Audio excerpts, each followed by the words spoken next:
Hello बच्चों, आज के इस वीडियो में हम लोग डिस्कस करेंगे एनसीईआरटी का फिगर 14.1। ठीक है, एनसीईआरटी का फिगर 14.1 में ग्लाइकोलिसिस के कंप्लीट स्टेप्स के बारे में बताया गया। ये बात आपको ध्यान रखनी है। ठीक है, तो हम लोग एक एक करके डिस्कस करेंगे। तो चलिए इस कहानी को स्टार्ट करते हैं हम लोग ग्लूकोज से। ठीक है, ग्लूकोज की अगर मैं बात करता हूँ तो ग्लूकोज में सबसे पहला बात आपको ध्यान रखना है कि 6 कार्बन होता है। ये बात आपको ध्यान रखना है। क्लियर है। अब देखो ग्लूकोज से क्या बनता है, ग्लूकोज 6 फॉस्फेट बनता है। अब जो ग्लूकोज से जब ग्लूकोज 6 फॉस्फेट बनता है तो यहाँ पे एक फॉस्फोरस जुड़ता है। अब आपको ध्यान रखना है कि जब भी फॉस्फोरस जुड़ेगा तो एटीपी खर्च होगा, यानी कि एटीपी एक खर्च हो जाएगा। बात आपको ध्यान रखना है। ठीक है, तो जब एटीपी खर्च होता है तो एटीपी बनता है, प्लस यहाँ से एक फॉस्फेट निकलता है जो ग्लूकोज के साथ में जुड़कर ग्लूकोज 6 फॉस्फेट बनाया। ग्लूकोज 6 फॉस्फेट से फ्रक्टोज 6 फॉस्फेट बनता है। फ्रक्टोज 6 फॉस्फेट से फिर फ्रक्टोज 1,6 बिस फॉस्फेट बनता है। और देखो फ्रक्टोज 1,6 बिस फॉस्फेट में एक फॉस्फोरस और जुड़ गया।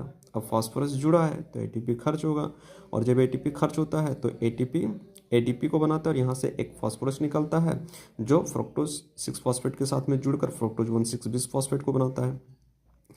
अब फ्रक्टोज 1,6 बिस फॉस्फेट के बारे में बात करता हूँ तो फ्रक्टोज 1,6 बिस फॉस्फेट जब टूटती है तो ट्राइज फॉस्फेट के दो कंपाउंड बनते हैं। ठीक है, और जिसमें से पहले ट्राइज फॉस्फेट को हम क्या कहते हैं, ग्लिसरल अल्डिहाइड 3 फॉस्फेट कहते हैं, और दूसरे को डीहाइड्रोक्सी एसीटोन फॉस्फेट कहते हैं। अब ये दोनों ना एक दूसरे में इंटरचेंजेबल होते हैं, ये दोनों एक दूसरे में चेंज होते रहते हैं। यानी कि ग्लिसरल अल्डिहाइड 3 फॉस्फेट जो है वो डीहाइड्रोक्सी एसीटोन फॉस्फेट में चेंज होती रहती है, और डीहाइड्रोक्सी एसीटोन फॉस्फेट जो है वो ग्लिसरल अल्डिहाइड 3 फॉस्फेट में बदलती रहती है। बात आपको ध्यान रखना है। क्लियर है। अब यहाँ पे ट्राइज फॉस्फेट के दो मॉलिक्यूल्स इसलिए बने क्योंकि एक ट्राइज फॉस्फेट में 3 कार्बन होता है, तो दो में कितने हो जाएंगे, 6 कार्बन, क्योंकि हमें कार्बन का नंबर मेंटेन करके रखना है, क्योंकि ग्लूकोज में 6 कार्बन है। ये बात आपको ध्यान रखना है। ठीक है, अब ग्लिसरल अल्डिहाइड 3 फॉस्फेट से क्या बनता है, 1,3 बिस फॉस्फोग्लिसरिक एसिड बनता है। ठीक है, और जब ग्लिसरल अल्डिहाइड 3 फॉस्फेट से 1,3 बिस फॉस्फोग्लिसरिक एसिड जब बनता है तो इस दौरान यहाँ पे क्या होता है, ऑक्सीडेशन होता है, और ऑक्सीडेशन होने से 2 हाइड्रोजन निकलता है, और 2 हाइड्रोजन जो होती है वो NAD के साथ में जुड़कर क्या करती है, NADH का बनाता है, और ये जो NADH है वो आगे जाके ATS में यूज होता है, ATP बनाता है। ये बात आपको ध्यान रखना है। क्लियर है।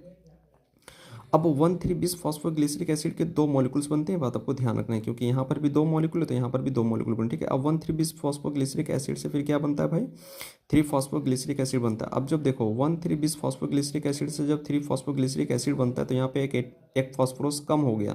तो जब भी एक फास्फोरस कम होगा तो वो फास्फोरस कहाँ पे जाएगा, एटीपी के साथ में जाएगा, और एटीपी उस फास्फोरस के साथ में जुड़कर एटीपी का फॉर्मेशन करेगी। ठीक है, तो यहाँ पे दो मॉलिक्यूल से दो मॉलिक्यूल बन रहा है तो दो फास्फोरस निकलेगी, तो दो फास्फोरस से दो एटीपी यहाँ पे बनेगा।